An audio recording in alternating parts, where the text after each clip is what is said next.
Imagine this. You come up from a dive. You take a deep breath. You pull off your regulator. You look around, waiting to see your boat, but it's gone. You turn to your left. Nothing. You turn to your right. Still nothing. At first, you don't panic. You tell yourself, maybe they've gone to pick up another group. They'll be back in a minute. So you wait. 1 minute. Then 5. Then 10. The sea is getting quieter. The boat never comes back. Now ask yourself, how does something like this happen? How do two experienced divers simply disappear while everyone else goes home? This is the true story of Tom and Eileen Lonergan, a husband and wife who set out to enjoy one of the most beautiful places on Earth, and were never seen again. 2 days later, a worker at the dive shop noticed something unusual. 2 bags were still sitting exactly where they had been left. Nobody had come back for them. At first, nobody thought much of it. People forget things. Maybe the owners had gone sightseeing. Maybe they'd return later. But someone decided to check the records. That's when everything changed. Tom and Eileen had never returned after the dive. Think about that. For almost 2 days. People had checked into hotels. Families had gone out for dinner. Tourists had enjoyed the beaches.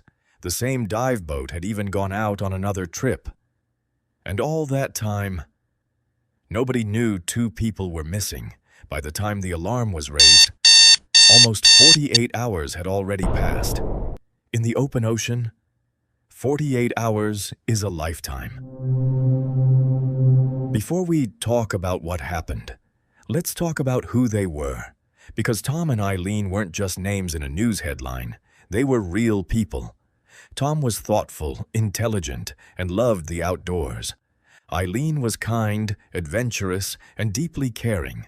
Friends described them as a close couple who genuinely enjoyed spending time together. They had been married for several years. They didn't have children. Instead, they filled their lives with travel, new experiences, and a shared love of nature. After moving to Australia, visiting the Great Barrier Reef felt like a dream come true. They weren't chasing danger. They weren't trying to break records. They were simply taking a day trip, like thousands of tourists before them. Neither of them knew that morning would be the last time they would ever step onto dry land together. It was January 25th, 1998. The weather couldn't have been better. The sea was calm. The sky was clear. Passengers laughed as they boarded the dive boat. The crew helped everyone with their equipment. Safety instructions were given. Nothing felt unusual. Nothing hinted at what was about to happen. The boat arrived at St. Crispin Reef, one of the famous dive sites within the Great Barrier Reef. One by one, the divers entered the water. Tom and Eileen slipped beneath the surface together. Below them was a world of colorful coral, tropical fish, and remarkable visibility. For a while, it was exactly the adventure they had hoped for. Eventually, it was time to head back. Divers began returning to the boat. Tom and Eileen finished their dive and made their way to the surface. They expected to see the boat waiting. Instead, they found only open water. If you had surfaced in that moment, you probably wouldn't panic straight away. You'd think, maybe they just haven't seen me. They'll turn around any second. So you wait. A few more minutes. You wave. You look in every direction. Still nothing.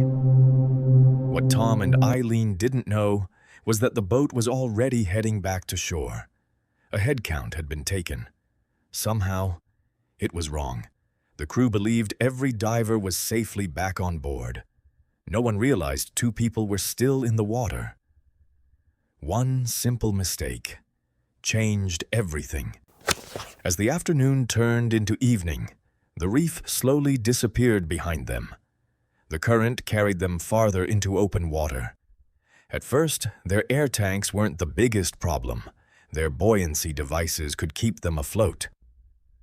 The real enemy was time. They had no radio, no emergency beacon, no way to tell anyone where they were. As the sun slipped below the horizon, the temperature dropped. Darkness surrounded them. Imagine looking in every direction and seeing nothing but black water. No lights, no voices, no sign that help was coming. The waters around the Great Barrier Reef are home to several species of sharks. But despite what many films and internet stories suggest, investigators never found evidence that Tom and Eileen were attacked. What happened during those final hours remains unknown, and perhaps the hardest thing to imagine was that nobody on land even knew they needed rescuing. When the dive operator finally realized Tom and Eileen were missing, the search began immediately. Aircraft took to the sky. Helicopters swept across the reef. Boats searched the water for any sign of the couple. Family members waited by the phone, hoping for good news. But the ocean is enormous. From the air, two people wearing dark wetsuits can be almost impossible to spot. Every hour that had passed made the search more difficult. The currents had already carried them far from where they had last been seen. Days turned into weeks. Despite one of the largest search efforts mounted for a diving incident in Australia, Tom and Eileen were never found. Investigators searched their hotel room. Their clothes were still there, their passports, their personal belongings. Everything suggested they had expected to return later that day. Friends described them as happy together and excited about their life in Australia. There was no evidence that they had planned to disappear. They had kept travel journals during their time abroad, writing about their experiences and reflections. Although later accounts speculated about parts of those journals, investigators found nothing that explained what happened or suggested they intended to vanish. Months later, some diving equipment believed to belong to the couple was recovered. A dive slate was also reportedly found. According to widely reported accounts, it contained a heartbreaking message saying they had been abandoned and asking that, if they were not found, the people they loved should be informed and cared for. The exact wording has never been officially released in full, so no one knows every word that was written. But if the reports are accurate, those may have been the last words they ever left behind. As investigators pieced together the events of that day, their attention turned to the dive company. Authorities concluded that basic safety procedures had failed. The company had not properly confirmed that every diver had returned before leaving the reef. The operator was prosecuted and fined. But for Tom and Eileen's families, no punishment could bring them back. What did change was the diving industry itself.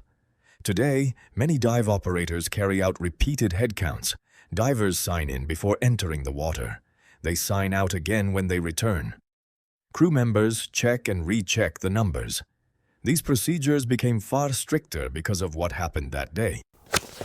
When a tragedy like this happens, the story doesn't end with the people who disappear. It continues with the people left behind. Tom and Eileen left behind parents, brothers, sisters, friends, people who waited for a phone call that never came. There was no reunion, no final goodbye, no chance to say one last "I love you." Only unanswered questions. Sometimes, not knowing can be the hardest part of all. More than 25 years have passed. The sea has never told us exactly what happened after Tom and Eileen watched that boat disappear over the horizon. Perhaps it never will. But this story isn't remembered because of sharks, or storms, or giant waves. It's remembered because it began with something so ordinary. A head count, one wrong number, one assumption that everyone was safely back on board. Tom and Eileen didn't disappear because they ignored the rules. They disappeared because a simple mistake went unnoticed. Today, every diver who is counted before leaving the water is part of a lesson written by two people who never came home. And maybe that's why we still tell their story. Not because it is mysterious, but because it reminds us how quickly an ordinary day can become someone's last. This video is dedicated to the memory of Tom and Eileen Lonergan. May their lives be remembered, and may they never be forgotten. If you found this story meaningful, please consider liking, sharing, and leaving a comment below. Your support helps keep these stories alive and allows me to continue sharing well-researched true stories from around the world. And if you haven't already, subscribe to What Really Happened and join me every week as we uncover the true stories behind history's greatest mysteries, unexplained events, and remarkable real-life tragedies. Thank you for watching.